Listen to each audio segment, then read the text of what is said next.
Technik jest jeszcze nam słyszał w komentarzu, że bezpieczna się na osąd ludzi. Owszem, tak, trochę w realnym życiu wychodząc na pole też wystawiają na osąd ludzi.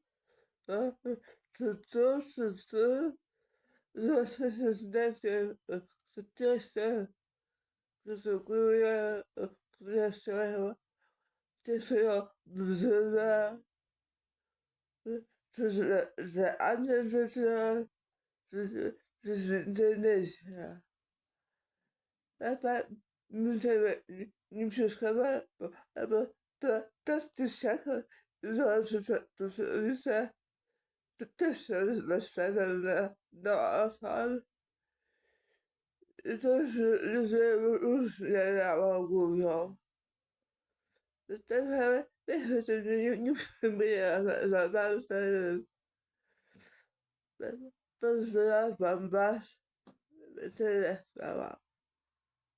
Buziaczki.